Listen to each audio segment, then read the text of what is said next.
You're not going to be a winner if you don't stop believing that you're a loser. And that means taking the winning moves. Step forward.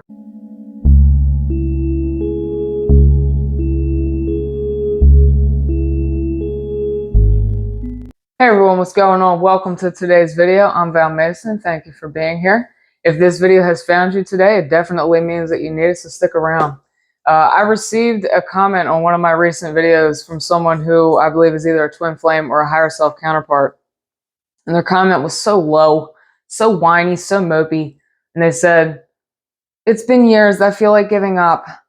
I feel like I'm dying. I guess she is. ... It took me several days to process this comment, but right off the bat, dude, stop being a pansy. Wake up, grow up, buck up. Some of you might be thinking those terms, buck up and grow a pair and stop being a pansy, are, toxic phrases from the old world. And I'm here to tell you that a lot of things from the old world need to remain in order for us to create the new world of peace and harmony. We have chakras up and down, not just up here.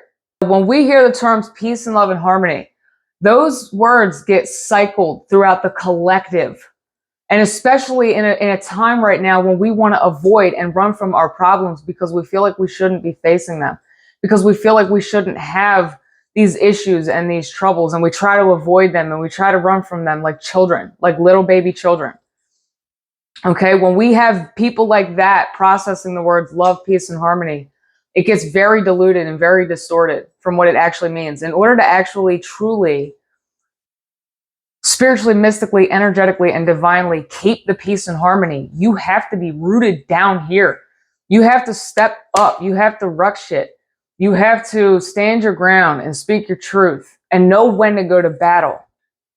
Okay? Why would you ever believe that you're powerless? Why are you going to stare at the dots instead of connecting them like you're here to do? You're not here to stare at the dots and mope around like you're powerless. You are here to be the sorcerer that you came to be. You are here to connect the dots. And by God, if your counterpart is, first of all, let me say that if your counterpart, your loved one, whoever it is, they're not dying. They are ascending. They are becoming.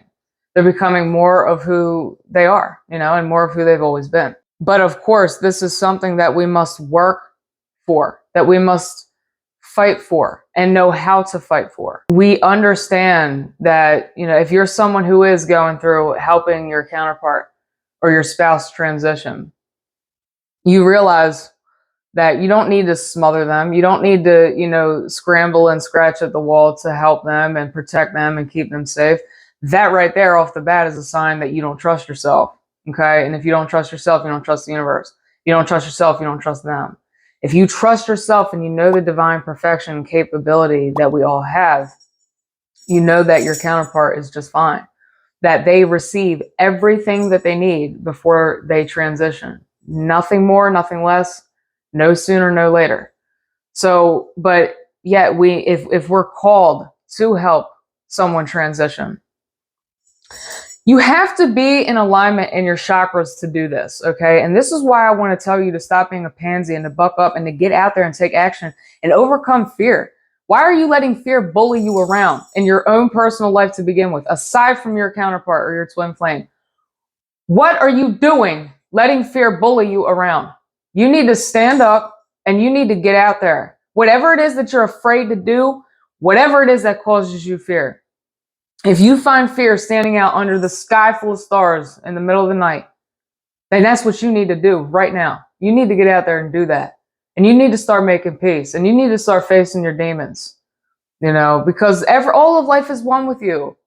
That's my whole point. Why are you feeling threatened? Why are you feeling threatened to begin with? Love wins. Love is powerful. But for whatever reason, we as Source decided that we needed to come here to learn this in a way that otherwise we couldn't. Stop believing that you're powerless. Stop letting fear bully you around. Whatever it is that you fear, that's what you need to go out and do first. Okay? And you need to take back power and take back control of your life and take back the wheel. If you feel called like, say you're not in communication with your twin flame, and it's been years, like this person said, and you feel them dying.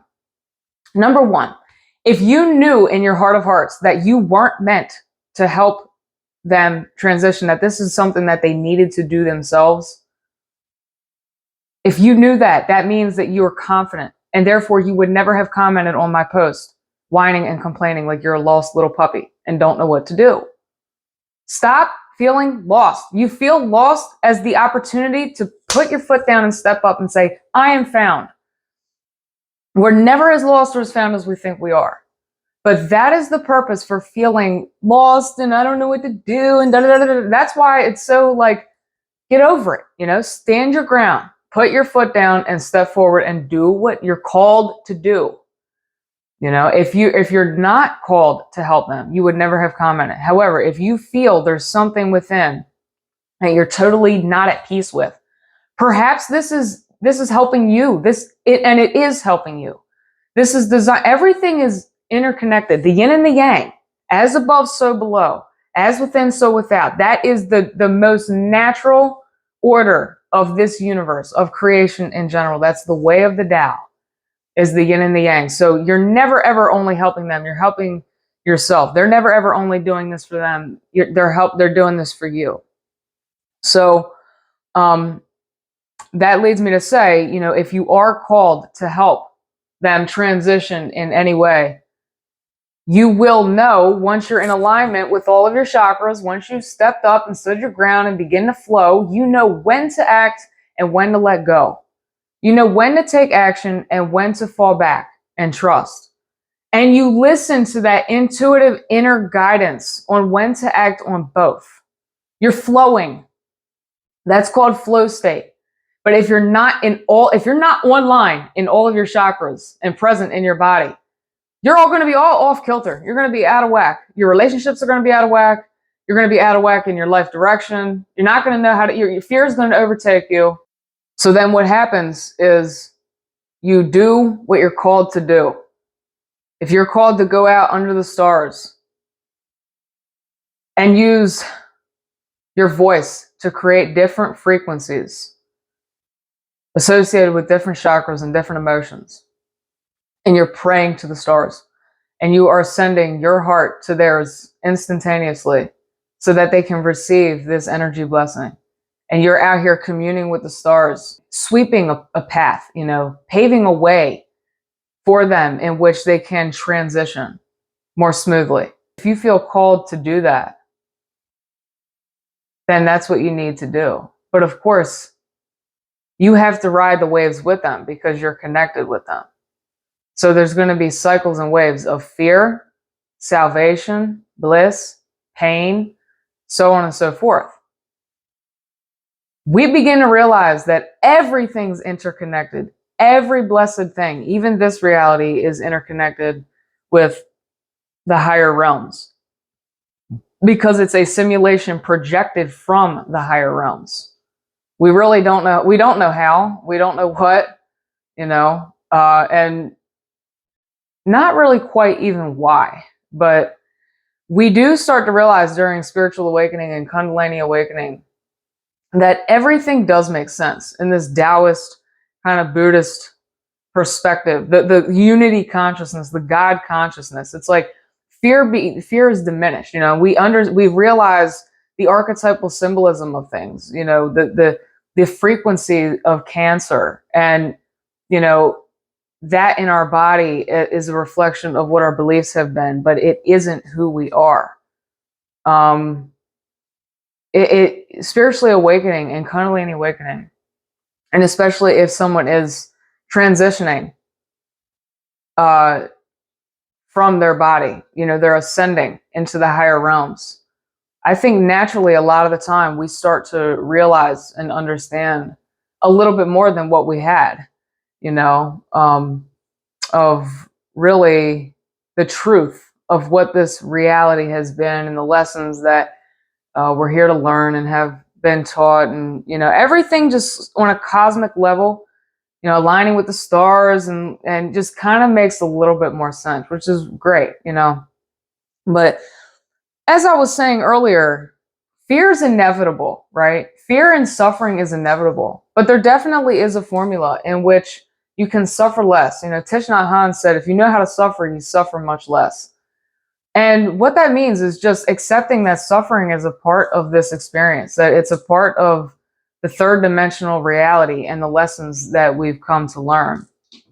And how to suffer less is to accept that, derive the lesson from it, and know that love wins. Love is the ultimate. Love is the creative force of the whole entire frequential scale of all light and dark. You know, everything is one. All of it is one. You know, that's when we start to understand that like racism and this side and that side and everything is such nonsense. It has played its part and its role in this world. And I don't believe it's done yet. You know, we still have a long way to go here on planet Earth. We won't see it. You know, we won't see this in our lifetime. The golden age of Aquarius, new Earth kind of consciousness where everyone's tuned into this collective. We won't see that in this lifetime. But ultimately, that's what we're here. You know, we're here to be the initial foundation layers and alchemizers of the lower frequencies and limiting belief systems of the subconscious mind that to help elevate the people of the planet. You know, the people of the planet are the planet. As we elevate, the planet elevates. The plants elevate. The birds, everything elevates as we. That's why we're so key on planet Earth. You know, we're so key. We are the creators, you know. We determine the future of humanity and Mother Earth. This all comes back to like, wake up, man. You know, buck up and get out there and stop believing that you have no power. I wish you could see how pathetic that looks. Seriously. I've been there. I know what it feels like to be a loser, you know, to feel like a loser. But I'm telling you now, I'm going to spit straight. You're not going to be a winner if you don't stop believing that you're a loser. And that means taking the winning moves. Step forward. You're the warrior of love. Whether it's your twin flame, your counterpart, a loved one, what are you going to do? Are you going to let fear bully you around and fall back into the background and cover up your head and avoid it and let them face that alone? Or are you going to stand up in your divine power and accept your isness? It's not even really a responsibility because that almost makes it sound like an obligation. This is who you are, you know. Own it.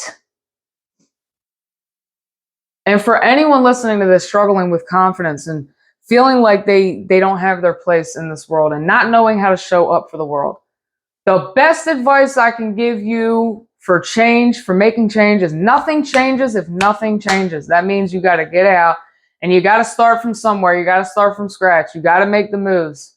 You have to be willing to be embarrassed. You have to be willing to make a fool out of yourself. You have to be willing to fall and trip and stumble.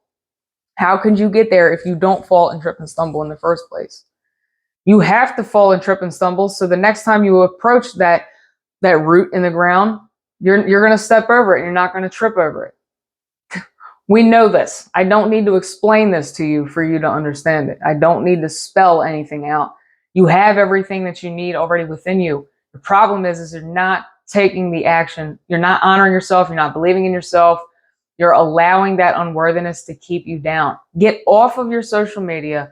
Put away any distractions and just go out there. Get out there. Whatever it is that you need to do, get out there and do it so that you can show up for the world. Ultimately, this isn't really about another person. This is about you. This is about you owning your power, becoming aligned, whole and complete so that you can be for the planet, you know, so that you can be the example of how we do this, you know. And please keep in mind that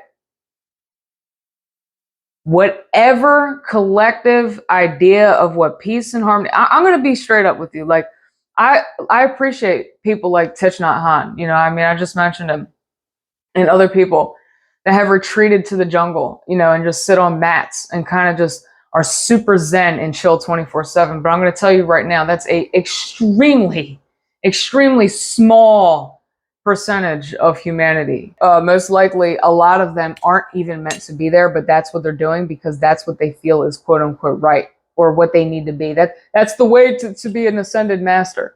Wrong.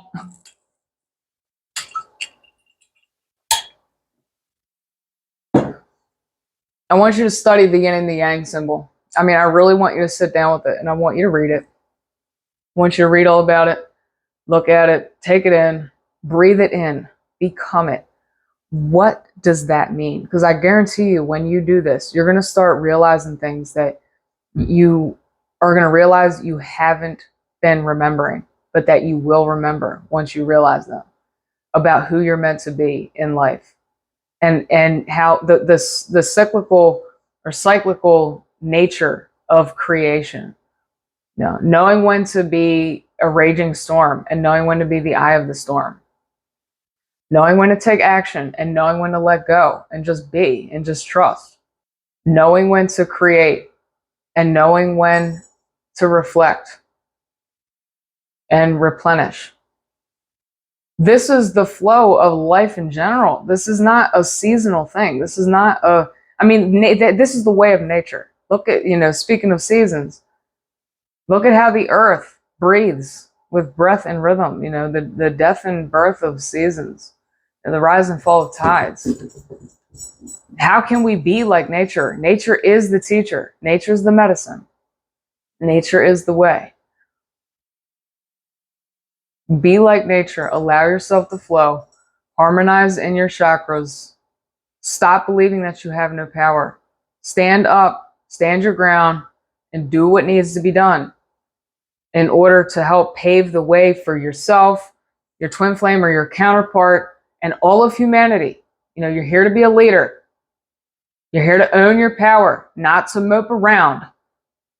You're here to connect the dots, not to stare at them. You're here to be a sorcerer, not a wimp. I hope this has been helpful.